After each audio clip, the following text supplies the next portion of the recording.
반갑습니다. 우리 옆에 있는 분들 같이 인사하겠습니다. 반갑습니다. 오늘 창세기 15장을 같이 읽고 묵상하고 공부하도록 하겠습니다. 우리가 지난주에는 이제 창세기 14장을 같이 보았습니다. 간단하게 요약을 해드리면, 이제 아브라함이 롯과 함께 이제 가나안 땅에 왔지요. 근데 이제 가나안 땅에 함께 동거하기가 어려웠기 때문에 서로 흩어졌습니다. 너는 좌하면 내가 우하고 네가 우하면 나는 좌할 것이다 라고 하면서 서로 이제 갈 길을 갔습니다. 그랬을 때 아브라함은 약속의 땅 가나안 땅에 남아 있었지만 이 조카 롯은요 그 보기에 좋은 땅을 선택해 가지고 갔어요. 그 땅이 바로 어디였냐면 소돔과 고모라 땅이었습니다. 근데 창세기 14장에 딱 일어났더니 세계대전이 갑자기 일어났습니다. 그래서 엄청난 이제 대전이 일어났는데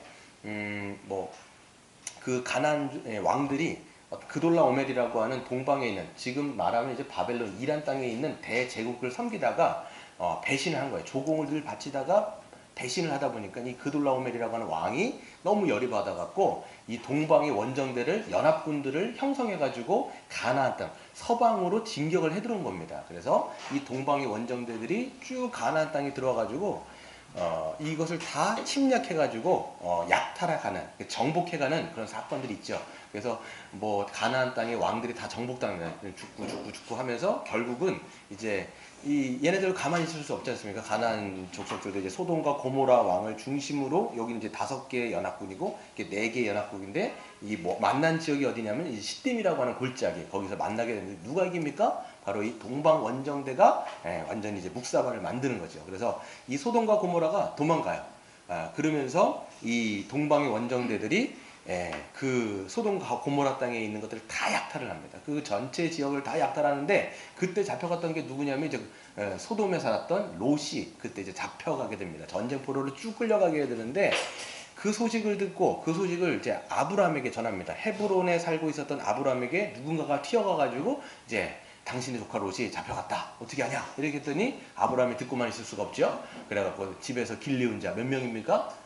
1번 300명, 2번 315명, 3번 317명, 4번 318명. 4번 지금 딩동댕 318명. 그래서 이 길리고 집에서 길리운 자를 데리고 가가지고 싸우는데, 이거는 뭐 말도 안 되는 전쟁이에요. 그러니까 이 사람들은 뭐 10만 명이 넘었다라고 얘기할 정도로 어마어마한 대군이죠. 그 사람들을 쫓아갑니다. 단까지 올라가요. 단은 이제 이스라엘의 이제 북쪽 지역인데, 거기까지 올라가서 뭐 작대기 같은 걸로 싸운 것 같아요. 제가 보니까 뭐 칼 변번차게 뭐가 있겠습니까? 그 사람들이. 그러니까 뭐 짝대기 같은 걸로 막 싸우는데 막 이기는 거예요. 단에서부터 호박까지 더 올라가지고 거기서 그냥 완전히 묵사발을 만들어가지고 이 아브라함과 그 집에서 길르는 자 318명이 조카 롯을 뿐만 아니라 그 모든 소유를 다, 그러니까 소돔 왕국이 빼앗겼던 모든 전리품들을 다시 다 뺏어가지고 돌아왔다라는 게 창세기 14장인 거예요. 근데 지난 시간에 제가 말씀을 드리진 않았지만, 그 아브라함이 이제 나중에 왔을 때 누가 만나주냐면 멜기세덱이라고 하는 왕이 나옵니다. 그게 이제 예수님의 예표예요, 사실. 그는 의의 왕이고 평강의 왕인데, 그 멜기세덱이 딱 나왔고 하는 말이 뭐냐면, 이 전쟁은 네가 싸운 게 아니야. 하나님이 싸우셨어. 하나님이 너로 말미암아 승리케 하신 거야. 아브라함도 알죠. 그런 말 안 해도 압니다. 아브라함이 그러니까 그 멜기세덱에게 11조를 주면서 그것을 인정합니다. 그리고 모든 것이 이제 다 이제 되어지는데, 아브라함은요, 그러면서 이제 왔겠죠. 자기 집으로 이제 돌아왔을 거예요.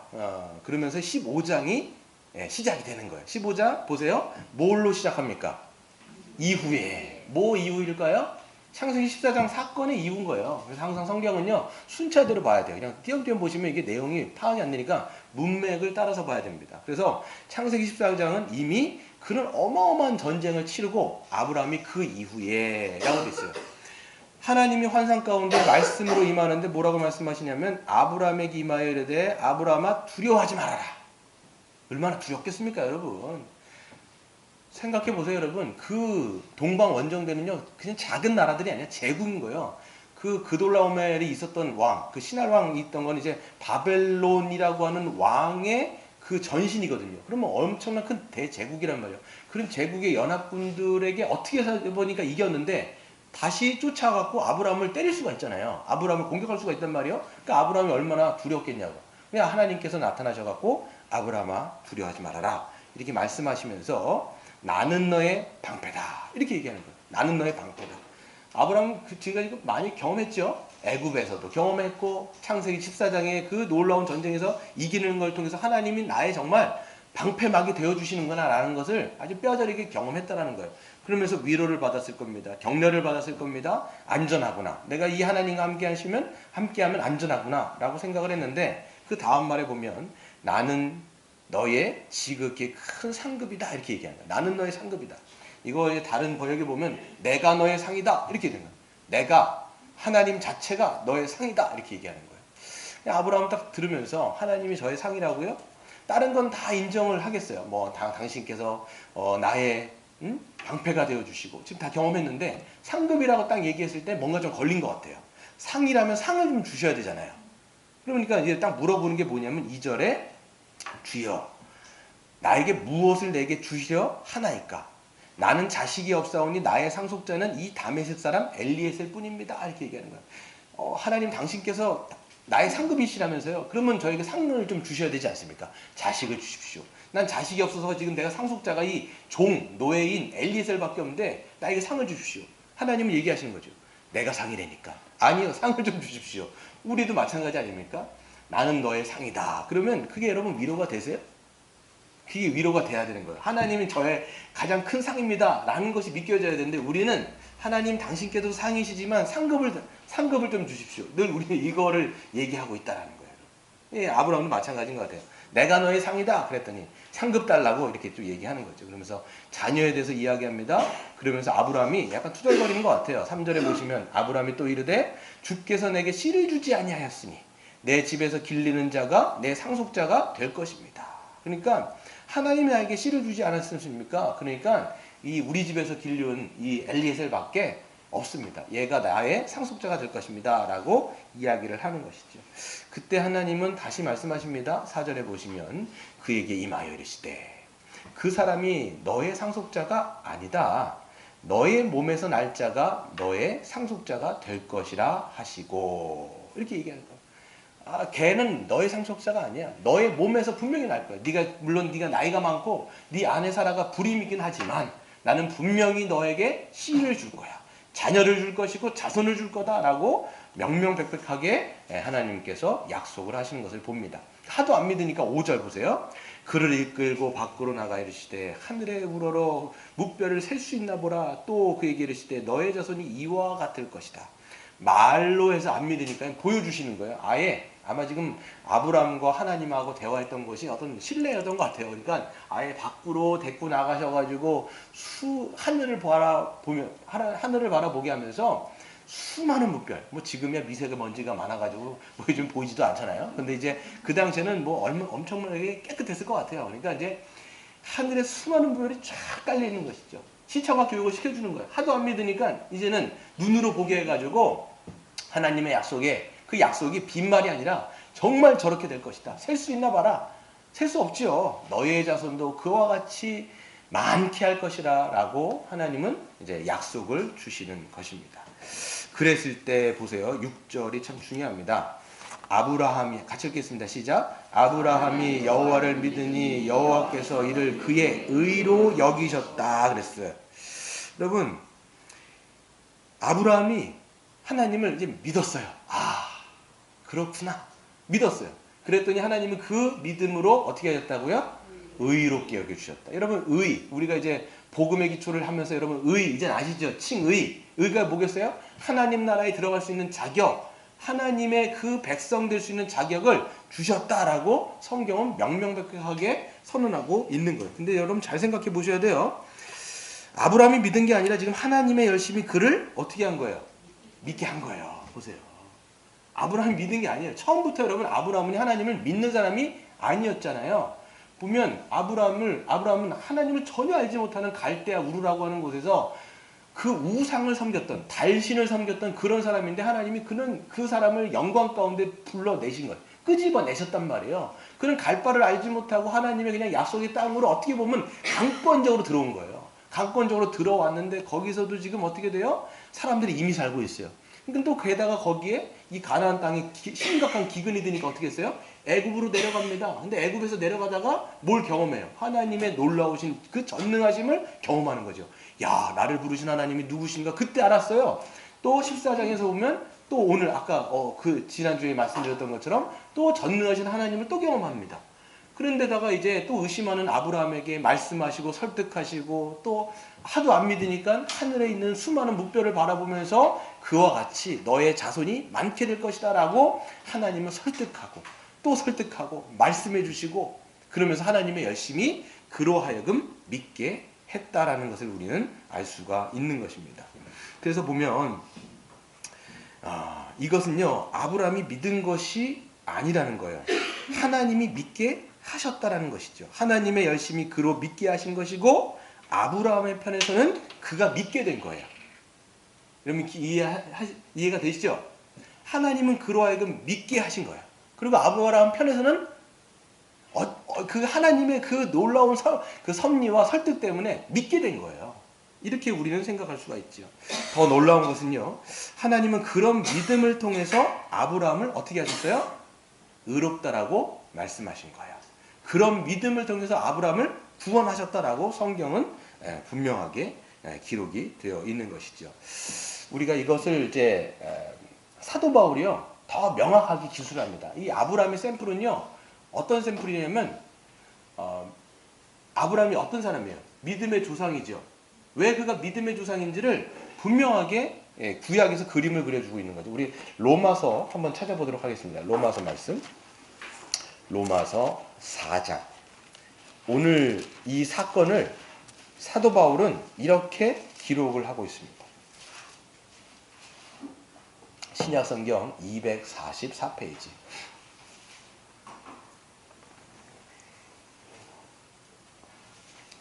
한번 보겠습니다. 244페이지 로마서 4장 1절 제가 한번 읽겠습니다. 그런즉 육신으로 우리 조상인 아브라함이 무엇을 얻었다 하리요? 만일 아브라함이 행위로서 의롭다 하심을 받았으면 자랑할 것이 있거니와 하나님 앞에서는 없느니라. 그럼 보세요. 지금 아브라함이 행위로서 의롭다함을 받은 거예요? 아니면 그냥 믿음으로 의롭다함을 받은 거예요? 그 믿음도 지금 행위라는 거예요? 아니라는 거예요? 아니라는 거예요 지금. 왜 그러냐면 하나님이 강권적으로 계속 그의 삶 속에 역사해가지고 지금 믿게 하신 거죠. 근데 아브라함은 하나님이 믿게 하셨는데 그것을 믿은 거예요. 어쩔 수 없는 거지. 하나님이 너무 설득을 너무 많이 하신 거죠. 하나님의 열심인 거예요. 그래서 보세요. 3절. 성경이 무엇을 말하느냐. 아브라함이 하나님을 믿음에 그것이 그에게 의로 여겨진 바 되었느니라. 이게 오늘 몇 장이에요? 창세기 15장 6절 말씀을 사도 바울은 딱 가지고 가고 딱 얘기하는 거예요. 봐라. 믿음의 조상 아브라함이 이런 자다. 얘기하는 거죠. 4절. 일하는 자에게는 그 삭시 은혜로 여겨지지 아니하고 보수로 여겨지거니와 이를 아니한다 할지라도 경건하지 아니한 자를 의롭다 하시는 이를 믿는 자에게는 그의 믿음을 의로 여기시나니. 아멘. 여러분 일한 자에게는 그 삭시 뭐예요? 여러분이 일을 했어요. 그럼 마땅히 뭘 받아요? 예, 삭슬, 보수를 받는단 말이에요. 여러분 월급 받잖아요. 우리가 열심히 일했으니까. 근데 일을 하지 않고도 받은 것은 보수예요, 은혜예요? 은혜. 아브라함이 그랬다라는 거예요. 일한 게 없다라는 거예요. 그가 믿음으로 의롭다고 된 것은 그가 어떤 행위로서 하나님 내가 믿었으니까 내가 의로워진 겁니다. 그게 아니라는 거예요, 지금. 하나님이 그냥 그 인생 전체를 그냥 주권적으로 그냥 그를 확 붙잡아가지고 그의 삶 전체를 계속적으로 하나님이 누구신지 알려주시고 하나님이 누구신지를 보여주고 결국은 그가 내가 하나님을 믿습니다라고 그냥 고백할 수밖에 없는 거예요. 여러분 이게 우리의 삶입니다. 여러분 우리도 마찬가지예요. 우리가 하나님을 믿을 사람들이 아니에요. 저도 그렇고 여러분도 그렇고 하나님을 믿을 사람들이 아니라는 거예요. 아브라함도 여러분 갈대아 우르에서 그 우상을 섬겼던 것처럼 우리도 눈이 감긴 자였어요. 하나님을 알 수 없는 자, 보지 못하는 자, 영적으로 죽어있는 자였다는 것. 근데 하나님께서 인생 가운데 우리를 찾아오셔갖고 우리를 만나주신 사건이에요. 그래서 우리를 만나주셔갖고 이 자리 가운데 여러분 앉아있게 하신 줄 여러분 믿으시기를 바랍니다. 여러분 교회 여러분 어떻게 나오셨어요? 누군가 여러분 데리고 나오셨잖아요. 또 어떤 분들은 뭐 정말 친구 따라 야 우리 한번 수련회 한번 가보자. 그런데 친구 따라 수련회를 갔는데 거기서 예수님 만나고. 그렇죠? 어떤 사람 정말 청년부에 자매가 많다더라. 우리 여기에 와갖고 자매 우리 한번 만나보자. 그래가지고 왔는데 거기서 예수님 만나고 뭐 이런 역사들이 있는 것이죠. 여러분 어떻게 여러분 교회 나오셨습니까? 누군가가 여러분을 설득했을 것 같아요. 뭐 누구는 이런 일 저런 일, 우리가 생각할 때는 사람들이 우리로 하여금 어떻게 나를 이렇게 인도한 것처럼, 또 누군가 뭐 결혼해갖고 이렇게 오기도 하고 막 그딴 말이에요. 근데도 불구하고 여기 와가지고 주님의 복음을 듣게 되고 예수님의 십자가를 알게 되고 하나님의 그 설득을 우리는 경험한단 말이에요. 그래서 여러분 잘 보시면 우리의 인생 전체가 하나님의 세밀한 인도, 이걸 우리가 섭리라고 얘기하는데, 그 섭리적인 부르심 가운데 우리는 믿게 된 거예요. 제 인생을 보더라도 저는 맞죠. 저는 그래요, 정말. 여러분은 마찬가지일 거예요. 제가 보게 되어지면 저도 하나님을 믿지 않았는데 어떻게 하다 보니까, 정말 어떻게 하다 보니까 그 아버지가 야 이번에 청년부에서 중국 선교 간다더라, 따라가 봐라, 이렇게 얘기하니까 저는 원래 그런 아버지가 늘 그렇게 말씀하시면 전 싫었거든요. 종교적인 얘기하는 걸 제일 싫어했어요. 근데 이번에 그냥 한번 중국 가니까 외국 한번 가볼까? 비행기 한번 타볼까? 그게 혹해가지고 간 거예요. 거기 또 자매들도 많다고 하니까 혹한 거죠, 마음이. 그래서 한번 가봤는데 거기 중국에서 하나님께서 만나주시고 복음을 듣게 하시고, 그러니까 제가 고민할 수밖에 없는 거예요. 예수란 분이 어떤 분이길래 저 중국 사람들은, 저 북한 사람들은 목숨 걸고 예수를 믿느냐, 그러면서 제 마음 가운데 갈등이 되어지고, 그게 여러분 보면요, 성령께서 우리 안에 역사하셔서 그 하나님의 말씀이 들리게 하시고 그 하나님의 만나주심을 경험하게 하신다는 거예요. 그래서 결국은 하나님 앞에 제가 믿습니다, 하나님 정말 살아계시는군요, 하나님께서 저를 구원하시는 분 맞군요 라고 고백할 수밖에 없게 만드는 것이 바로 아브라함이 여호와를 믿음에, 그것을 하나님께서 의로 여겨주셨다라고 말씀하는 것이고, 아브라함의 행위가 아니라 전적인 하나님의 은혜요, 하나님의 놀라운 사랑이다라는 것을 우리는 보게 되는 것이죠. 그래서 여러분 에베소서 2장 8절에는 보면 우리들의 구원, 우리들의 믿음은 하나님의 뭐다? 선물이다라는 거예요. 그래서 우리가 자랑할 수 있다 없다? 자랑할 수 없다라는 거예요. 만약에 여러분의 그 믿음이 여러분 안에 나와서 여러분 안에서 나왔다라면 여러분이 자랑할 수 있을 거예요. 그런데 그 믿음조차도 누가 주신 거예요? 하나님의 놀라운 섭리가, 하나님께서 그것을 믿음을 주셨기 때문에 지금 여러분 믿음으로 구원받아 이 자리 가운데 있는 것이죠.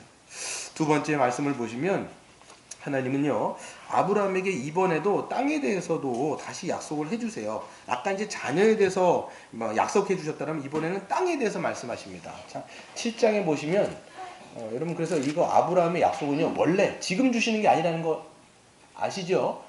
이미 부르셨을 때부터 땅에 대해서, 자손에 대해서 약속하신 거예요. 다시 약속해 주는 거예요. 재약속해 주시는 거예요. 7절에 보시면 또 그에게 이르시되 나는 이 땅을 너에게 주어 소유를 삼게 하려고 너를 갈대아인의 우르에서 이끌어낸 여호와다 라고 말씀하시면서, 이제는 아까는 자손, 이번에는 땅에 대해서 다시 내가 너에게 이거를 줄 거다라고 말씀을 하십니다. 근데 이번에도 아브라함은요, 하나님께 대해서 그 약속이 좀 의심이 되었던지 또 물어보는 거예요. 8절에 보세요. 그가 이르되 주 여호와여, 내가 이 땅을 소유로 받게 될 것을 뭘로 압니까? 이렇게 물어보는 거예요. 제가 어떻게 압니까? 지금 이 땅에 이미 가나안 사람들 다 살고 있는데 이 땅을 지금 제가 언제 어떻게 만들지 내가 어떻게 압니까? 하나님 보증서 주세요. 이렇게 하는 거예요. 보증서 주세요. 그럼 보증 함부로 쓰면 돼요, 안 돼요? 보증 함부로 쓰면 안 되죠. 안 돼요. 근데 하나님 보증서 주시는 거예요, 지금. 여러분, 약속을 주시는데 오늘 15장의 중요한 사건이 뭐냐면, 하나님은 지금까지 구두로 약속을 해주셨어요. 내가 이거 줄 거야. 내가 이거 줄 거야. 하도 안 믿으니까 15장에서는 이거를 언약으로 체결해 버리는 거예요. 약속하고 언약은요, 달라요. 그래서 여러분 이런 거죠. 내가 너 이거 뭐 해줄게. 내가 어떻게 믿어? 야, 도장 찍어. 손에 지장 찍어. 이렇게 하면서 우리가 어떻게 합니까? 뭐 이렇게 도장 찍기도 하고 지장 찍기도 하고 막 하잖아요. 그거를 오늘 하나님께서는 이 언약을 완전히 아브라함이 믿을 수 있도록 이 체결을 해주시는 장면이 오늘 중요한 장면인 겁니다. 그래서 이제 언약을 체결해달라고 얘기를 하는 거예요. 그래서 체결해달 말은 아니었지만 하나님께서 그걸 체결해 주시는데, 보세요. 9절에 여호와께서 그에게 이르시되 나를 위하여 3년 된 암소와 3년 된 암염소와 3년 된 순양과 산비둘기와 집비둘기 새끼를 가져올지라. 아브라함이 그 모든 것을 가져다가 그 중간을 쪼개고 그 쪼갠 것들을 마주 대하여 놓고 그 새는 쪼개지 아니하였다라고 성경이 선언하고 있습니다. 그러니까 보면요, 하나님은 언약을 체결하기 위해서 모든 준비를 할 것을 아브라함에게 명령하신 거예요. 그래서 아브라함은 그 명령을 듣고 어떻게 했냐면 그 짐승들을 쪼개놓은 거예요. 암염소, 암소, 여러분 가축이가 굉장히 크잖아요. 보면요, 염소 같은 거 작지 않거든요. 그거를 쪼갠 거예요. 저는 생각할 때 이렇게 쪼갰을까요? 이렇게 쪼갰을까요? 위에서 이렇게. 아 근데 이게 두개골이 있어갖고 쪼개기 어려울 텐데 그때 뭐 이렇게 지금 정육점에 가면 뭐 이렇게 그라인드 같은 걸로 갈아가지고 막 이게 쪼갤 텐데 그때는 그 그라인드 같은 게 없잖아요. 어떻게 쪼갤까요, 그거를? 아 머리파가 안 쪼갭니까? 예. 저도 없어가지고 모르는데, 예. 아무튼 뭐, 이게 뭐 모가지를 띈 다음에 모가지를 뭐 제거한 다음에 뭐 이걸 반으로 잘랐겠죠. 그러니까 이제 지금 세 마리에다가 새도 있으니까 뭐 여러 개가 있는 거. 짐승들을 반으로 다 쪼개놓은 거예요 지금. 다 반으로 다 쪼개놓으니까 여러분 어떻게 했을까요? 내장이 다 흘러나오고 피가 다 흘러나오고 뭐 이게 살 같은 거 다 가죽 같은 거 찢어놓으면 이제 뭐 거기에 뭐 핏줄 같은 거 다 찢어지잖아요. 보면요. 지금 장면이 아름다운 장면이 아니에요. 지금 굉장히 아름다운 장면이 아니라 피가 막 흥건하고 뭐 약간 좀 어떻게 보면 좀 혐오스러운 그런 장면이 있고, 그러니까 이렇게 되는 거. 가축이 짐승들이 한 조각 한 조각 한 조각 한 조각 한 조각 한 조각 이렇게 해갖고 쭉 이렇게 있는 거예요. 이렇게 반반이 쪼개져가지고 서로 마주대하고 있는 거라는 거예요 지금.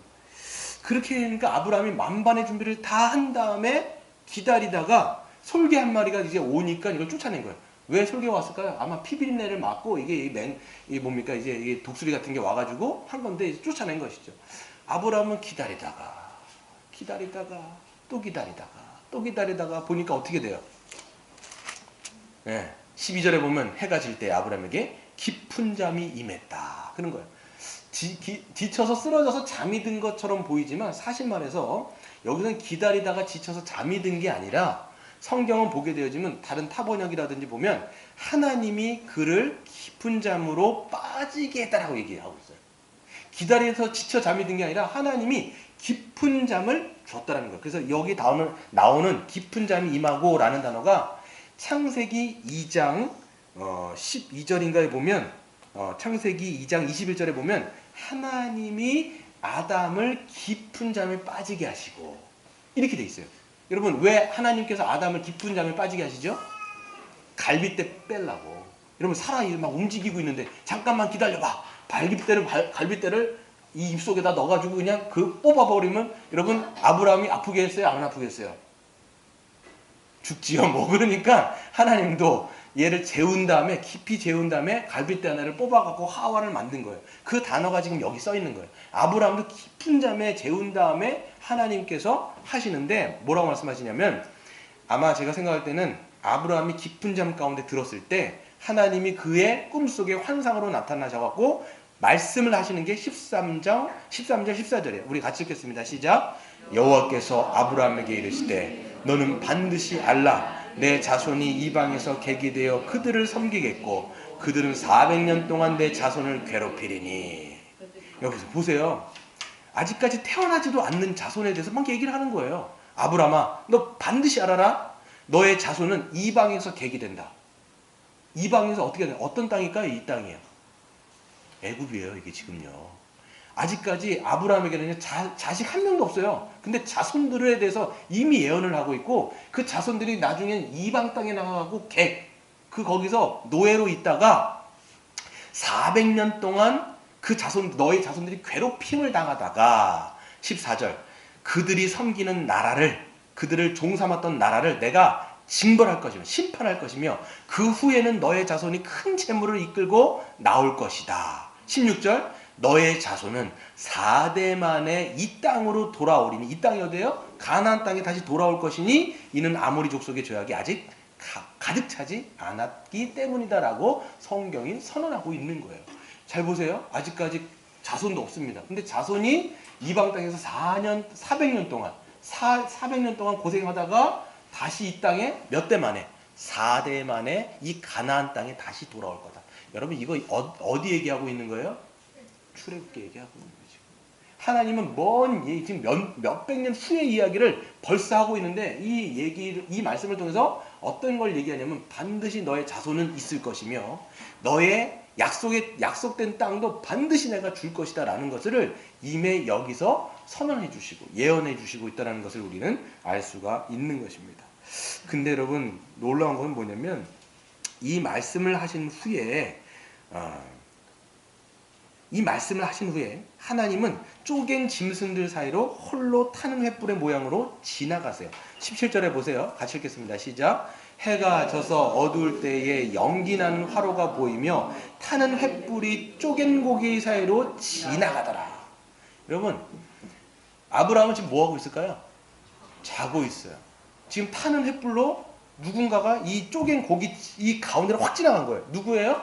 하나님의 형상이라는 거예요. 하나님이 홀로 지나가셨다는 거예요.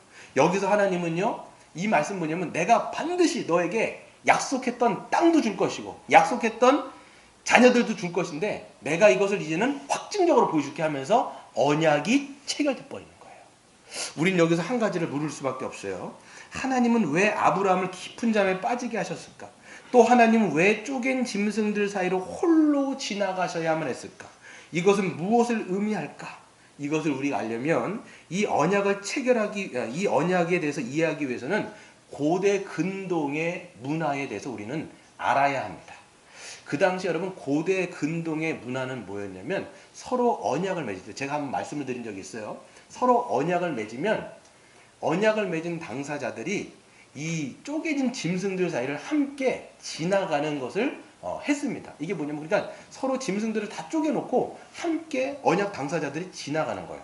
이거는 무엇을 의미하느냐? 바로 만약에 한 사람이라도 언약을 깨게 되어지면 쪼개진 짐승들처럼 죽을 거야. 얘기하는 거예요. 그럼 이건 어떤 거를 담보하는 거예요? 자기의 목숨을, 자기의 생명을 담보로 목숨 걸고 언약을 체결한다는 거예요. 그럼 뭐 어떤 거냐면 이거는 반드시 이룰 거야. 어떤 세상이 두 쪽을 놔도 나는 지킬 거야 라고 지나간다는 거예요. 이게. 그러니까 함부로 할 수 없는 약속이죠. 근데 하나님께서 아브라함을 재웠어요. 근데 왜 재우셨을까요? 만약에 하나님이 아브라함과 함께 지나가셨다면 어떻게 됐을까요? 누가 쪼개질까요? 아브라함 쪼개지는 거예요. 왜냐하면 바로 16장에 이스마엘 얘기가 바로 나오거든요. 바로 하나님께서 내가 줄게 했는데 아브라함 못 믿어요. 못 믿어가지고 그 누굽니까? 이 여자 누구죠? 하갈이라고 하는 여종을 통해서 이스마엘을 놔버렸어요. 이미 하나님과의 언약을 깨버린 거예요. 그러면 바로 15장에서 약속하고 바로 아브라함은 쪼개졌다. 이렇게 되는 거예요. 그러니까 하나님이 아브라함의 연약함을 아시는 거예요. 얘는 약속을 지킬 만한 존재가 아니라는 걸 아시는 거예요. 그러니까 아브라함은 재워두시고 또 아브라함이 또 설레발이 쳐가고 같이 지나갈 것 같으니까 아예 재워두시고 혼자 지나가셔가지고 하시는 거예요. 이건 뭘 말씀하시는 거냐면 이 약속은 누가 지킬 거다? 내가 이룰 거야. 하나님의 나라는 내가 이룰 거야. 너는 아니야. 너는 지킬 수도 없고 너는 할 수도 없어. 그러니까 하나님의 나라는 내가 명명백백하게 내가 이룰 거니까 너는 믿음으로 그냥 따라오기나 해. 라고 하나님은 말씀을 하시는 거라는 것이죠. 여러분 이처럼요. 아브라함에게 주셨던 약속, 자손과 땅은 무엇을 이야기합니까? 하나님의 나라를 이야기합니다. 그래서 하나님의 나라는 인간의 어떠함으로 이루어지는 나라가 결코 아니에요. 하나님의 나라는 오직 하나님의 전능하심과 하나님의 신실하심으로 이루어지는 나라라는 거예요. 한마디로 하나님의 열심으로 이루는 것이 하나님의 나라라는 것을 우리는 분명히 알 수가 있어요. 여러분이 하나님의 나라를 이루기 위해서 조금도 보탬이 될 수가 없어요. 인간의 어떠한 공로가 조금도 들어갈 수 없다는 걸 우리는 성경의 역사를 통해서 이미 우리는 막 보고 있어요.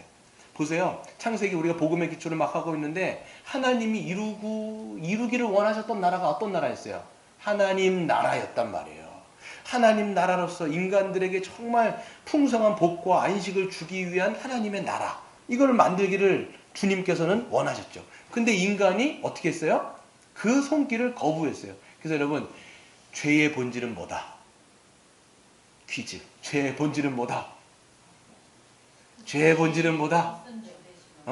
주대심을 부정하는 거야. 불순종. 네, 맞습니다. 불순종이고 죄대심 부정. 그러니까 하나님의 주대심을 거부하여 어떻게 됐어요? 하나님의 나라에서 쫓겨난 게 여러분 인간의 모습인 거예요. 이게 죄의 본질이죠. 하나님 전거 바뀌시면 내가 하나님 될 거예요 라고 하면서 그 하나님의 주대심을 거부해서 하나님 나라에서 쫓겨났어요. 그 하나님 나라에서 쫓겨난 인간들이 결국은 모여가지고 한 게 뭐예요? 바벨탑인 거예요. 아담과 하와는 그것을 개인적으로 했다라면 이 바벨탑은 뭐냐면 이제는 집단적으로 하나님의 주대심에 거부해갖고 나는 하나님의 손길이 싫어요. 우리가 하나님이 될 거예요. 그래서 바벨탑을 쌓지요. 하나님은 그걸 두고 보실 수가 없어서 어떻게 합니까? 다 흐트러 버리신 거예요. 그러니까 여러분, 다 흐트러 버리셨다는 건 뭐예요? 하나님을 믿는 자들이 있었다 없었다? 아무도 없었다는 걸 보이는 거예요. 그때 하나님께서 아브라함을 부르신 거예요. 아브라함도 믿었다 안 믿었다? 안 믿었다. 그런 아브라함을 불러가지고 아브라함을 통해서 약속하시고 내가 너로 말미암아 하나님의 나라를 내가 이룰 거야. 그러니까 아브라함은 그냥 믿고만 따라와야 되는 거죠. 그랬을 때 하나님이 아브라함을 통해서 누구를 낳게 하십니까? 이삭을 낳게 하고, 이삭 다음에 누굽니까? 야곱을 낳게 하고, 야곱 다음에 누구를 낳게 합니까? 야곱 다음에 12명의 아들들을 낳게 하죠. 12명의 아들들이 낳은 걸 통해서 이 12지파를 이루고 그 12명의 아들을 통해서 뭐가 탄생합니까? 하나님의 나라의 모형인 이스라엘이라고 하는 나라가 탄생이 되어지는 거예요. 이스라엘 나라도 여러분 하나님이 만드신 거라는 거예요. 그런데 이 이스라엘 백성들이 어떻게 됐어요? 맨날 불순종하는 거예요. 그래서 구약의 역사 전체는 한마디로 얘기하면 뭐다? 불순종이다. 그래서 이 나라는 결국은 어떻게 됩니까? 완전히 망해가지고 역사 가운데 사라져버린 거예요. 근데 하나님께서는요, 그러면 어떻게 보면 하나님 나라가 끝난 것처럼 보이잖아요. 그럼에도 불구하고 하나님은 그의 신실함, 그의 전능하심을 하나님께서는 이 역사 가운데 거두지 아니하시고 이스라엘이라고 하는 나라를 통해서 누구를 이 땅에 보내십니까? 바로 예수 그리스도를 이 땅 가운데 보내시는 거예요. 그래서 그 예수께서 이 땅에 오셔서 하시는 말씀이 뭐였어요?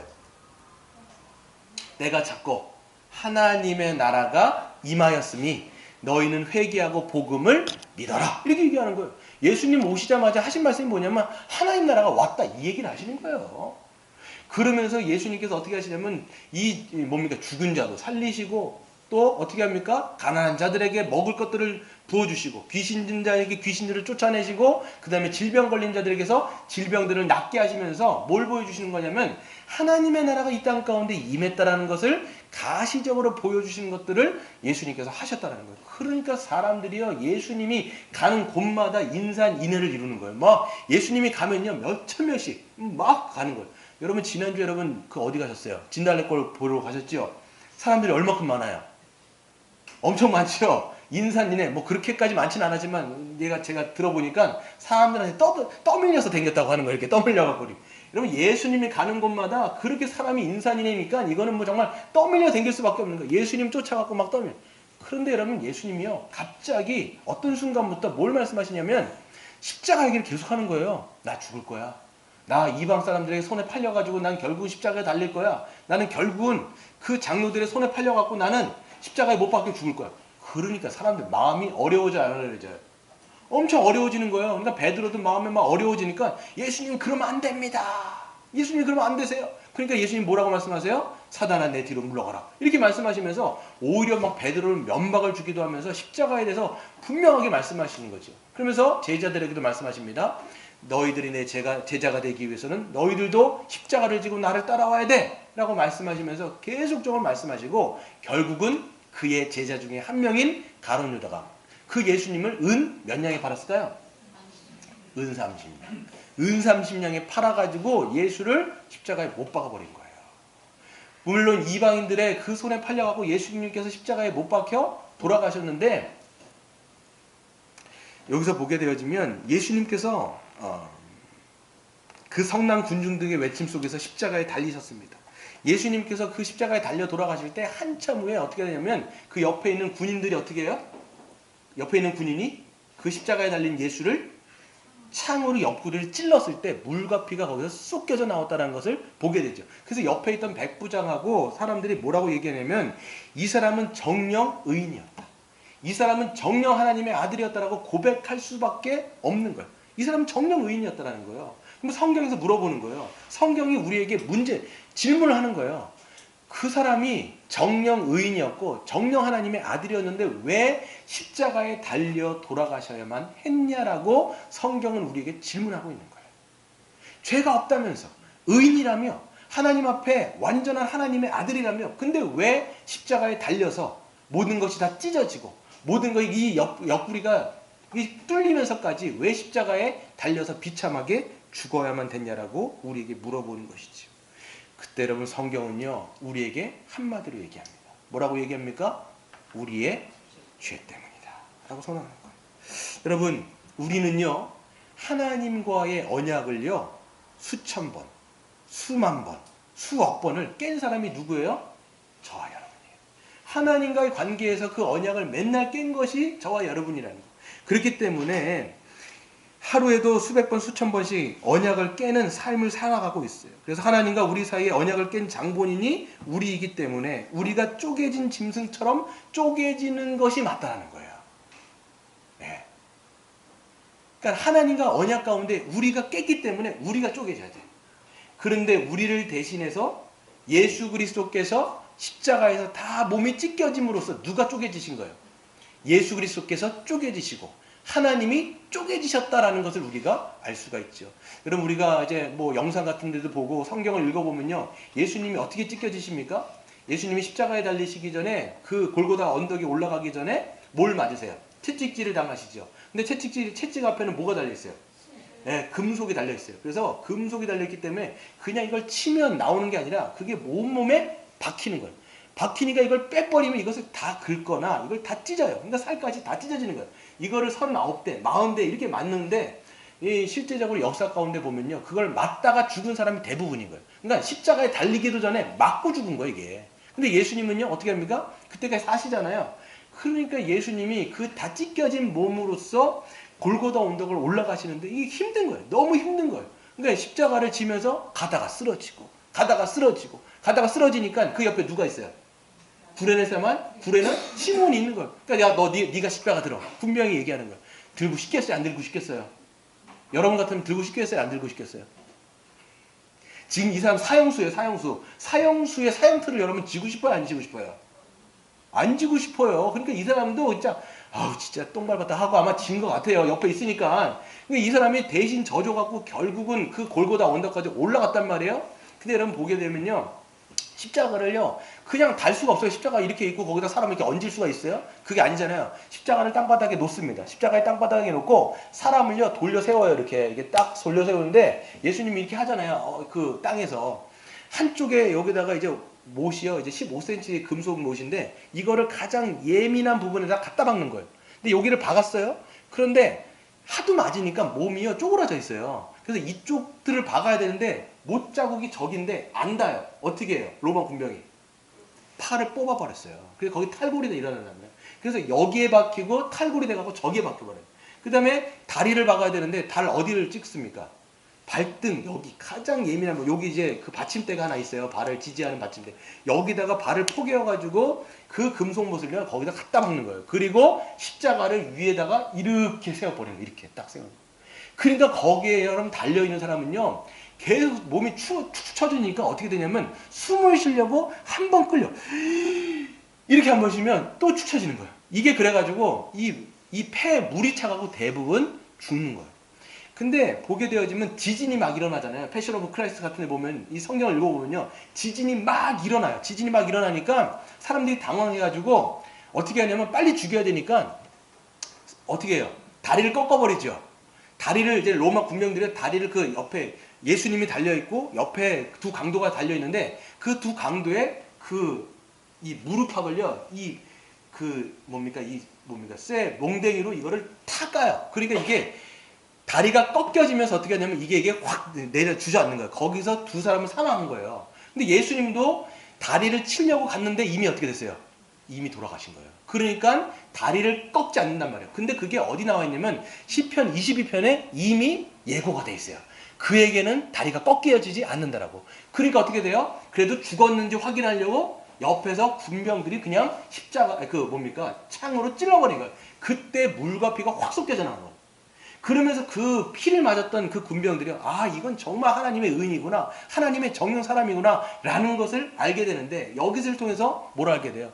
우리는 창세기 15장과 오늘 예수 그리스도의 그 복음서가 만나는 장면이에요.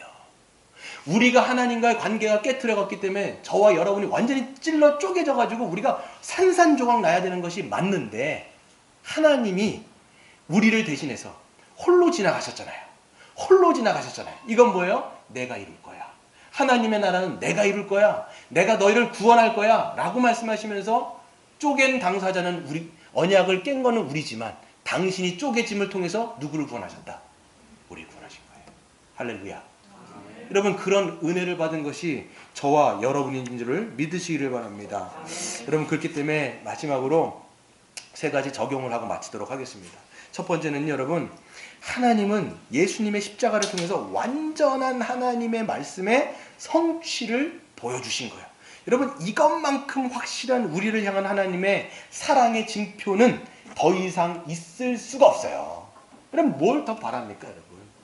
하나님 정말 저를 사랑하십니까? 하나님 사랑하신다면서 왜 저를 이렇게 내버려 두세요? 하나님 정말 저를 사랑하세요? 하나님 저를 정말 사랑하신다면 제 앞니를 좀 열어주셔야 되는 것이며, 하나님 저를 사랑하신다면 진급도 시켜주셔야 되고, 하나님 저를 사랑하신다면 제 앞길을 정말 창창창 열어주셔서 잘 되게 해주셔야 되지 않습니까? 왜 정말 저 사랑하시는 거 맞으세요? 라고 물어보면 하나님은 뭐라고 말씀하실까요? 십자가를 보라는 거예요. 야, 십자가를 봐. 내가 내 아들을 저기 달아서 너를 구원하기 위해서 내 아들을 저기 달았잖아. 너희가 쪼개진 것이 아니라 내가 쪼개졌잖아. 라고 말씀하시면서 그것을 통해서 하나님의 사랑을 여러분들이 보기를 원하신다는 것이죠. 여러분, 하나님의 사랑을 다른 곳에서 자꾸만 찾으려고 하지 마십시오. 하나님의 사랑은 십자가에서 분명히 드러났어요. 우리가 아직 죄인 되었을 때 하나님이 자기 아들을 십자가에 못 박아 죽임으로 말미암아 우리를 향한 하나님의 사랑을 확증하셨느니라. 여러분, 그렇기 때문에 십자가 외에 다른 하나님의 사랑을 자꾸만 증명해달라고 얘기하지 마세요. 하나님의 사랑의 분명한 증명은 십자가예요, 십자가. 그거를 통해서 많이 우리는 진짜 하나님을 알 수 있는 것이고 진짜 하나님을 믿을 수 있는 것인데, 더 이상의 믿음의 증거를 제시하지 않습니다. 하나님이 이 십자가를 분명한 증거로 우리에게 주셨기 때문에 그걸 믿으라는 거예요. 두 번째, 그렇기 때문에 여러분, 십자가에 달린 예수 그리스도를 믿는다라면 하나님 앞에 이제는 완전히 받아들여졌음을 확신하시길 바랍니다. 여러분, 하나님은 우리로 십자가에 달린 예수를 믿게 하셔서 그 믿음으로 우리를 의롭게 하십니다. 예수님은 십자가에서 우리의 죄에 대한 모든 것을 다 치르셨어요. 다 치르셨어요. 모든 것을 다 속량하셨습니다. 그러니까 여러분이 치러야 되는 대가가 있어요, 없어요? 없어요. 하나님이 다 쪼개진 거예요. 완전 쪼개졌기 때문에 이제는 여러분이 죄에 대한 정말 조금이라도 여러분이 대신 치러야 되는 값이 있어요, 없어요? 없다는 걸 여러분 기억하셔야 돼요. 내가 뭔가를, 아니요, 하지 마세요. 하나님이 다 하셨어요. 하나님이 모든 진노의 잔, 심판의 잔은 다 들이키신 거예요. 여러분의 남은 한 방울의 진노의 잔도 없다는 걸 기억하셔야 돼요. 뿐만 아니라 예수님은요, 우리를 대신하여 하나님 앞에 완전한 순종을 이루셨다는 걸 기억하셔야 됩니다. 제가 어제 잘밤에 우리 주한이한테 물어봤어요. 하나님의 나라는 어떤 나라야? 그랬더니 의로운 나라죠. 알아요. 그러면 어떤 사람이 그럼 들어갈 수 있을까? 의로운 사람이 들어가죠. 그럼 넌 의롭냐? 그랬더니 기도 찬스를 좀 쓸게요. 이렇게 얘기하는 거예요. 기도 찬스를 쓴다는 거예요. 그래, 기도 한번 해보고 그래. 그러면 기도하더니 예수님 때문에 들어갈 수 있지 않을까요? 이렇게 물어보는 거예요. 그래, 맞지? 그랬어요.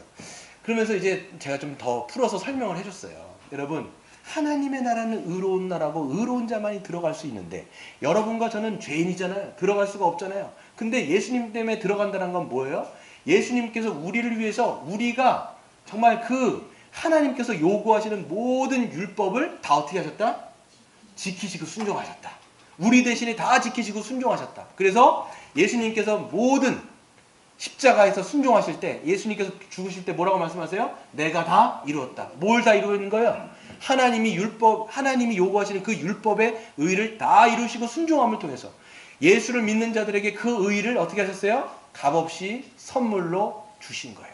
이게 뭐예요? 여호와를 믿으니 그것을 그의 의로 여겨주셨다고 하는 말씀과 똑같다는 걸 여러분 생각하시는 거예요. 그러므로 여러분, 예수를 믿는 자는 그리스도 안에서 완전하게 의로운 자.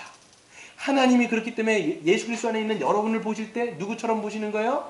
예수처럼 보시는 거예요. 그러면 여러분의 정체성은 어디에서 나와야 되는 거예요? 예수 그리스도 안에 있는 나로 나와야 되는 거예요. 그래서 여러분, 성도가 자꾸만 자기를 어떻게 증명해야 되냐면 그리스도 안에 있는 나로 자꾸만 증명하시려고 해야 돼요. 근데 어떤 분들은 내가 얼마를 갖고 있는지로 자기를 증명하래. 내가 가지고 있는 학벌로 자기를 자꾸만 증명하려고 그래요. 내가 지금 어떤 직장에 있는지 그걸로 자꾸만 자기를 증명하려고 그래요. 여러분, 이거는요, 세상이 자기를 증명하는 방식이에요. 그리스도인은요, 그걸로 증명하는 사람이 아닌 거예요. 나는 더 이상 세상에 대해서 죽은 자예요. 세상에 대해서 죽었는데 왜 자꾸만 세상에 대해서 자꾸만 여러분을 증명하려고 하냐고요. 나는 그리스도 안에 있는 난데 그걸로 여러분 자꾸만 여러분 정체성을 증명하시는 여러분 되시기를 바랍니다. 마지막으로 그렇기 때문에 예수님을 믿음으로 한량없는 은혜를 받았다라면 날마다 어떻게 살아야 돼요? 감사함으로. 날마다 감사함으로. 더 주님을 알아가기를 힘쓰셔야 돼요. 여러분 사도 바울이 뭐라고 얘기하냐면 여러분들이 좀 복음의 길이와 복음의 그 넓이와 복음의 그 깊이, 복음의 그 높이를 좀 더 조금씩 더 알아갔으면 좋겠습니다. 이것을 위해 기도하십시오라고 얘기하지 않습니까? 어떤 한 여자 목사님을 제가 알고 있는데 그 목사님이 이제 남편분이 갑자기 돌아가셔가지고 이제 본인이 이제 그 목회를 감당하는 거예요. 그러면서 얼마나 힘드시겠어요. 이분이 의사거든요. 의사 일도 하면서 목회 일도 하면서 막 이러는 거예요. 근데 이제는 계속 말씀으로 이제 성도들을 잘 양육하겠죠. 양육하는데 기도 제목들이 나중에는 처음에는 뭐 이거저거 막 얘기를 많이 한다라는 거예요. 근데 나중에는 기도 제목이 그냥 한 가지인 거예요. 궁극적으로. 그 기도 제목이 뭐냐면 하나님을 더 알기를 원한다. 복음을 좀 더 알기를 원한다. 복음을 더 경험했으면 좋겠다. 의에 줄이고 목마른 심령으로 나를 그 구원하신 그 예수의 복음이 얼마나 크고 왕대한지를 내가 좀 조금씩 더 알아서 그 아는 만큼 내가 더 하나님을 예배하고 더 찬양하고 더 감사하면서 그 주님과 동행하는 삶이 어떤 삶인지를 교회를 통해서 더 느꼈으면 좋겠다라는 것이 그분들의 기도 제목이었다라고 얘기하는 거예요.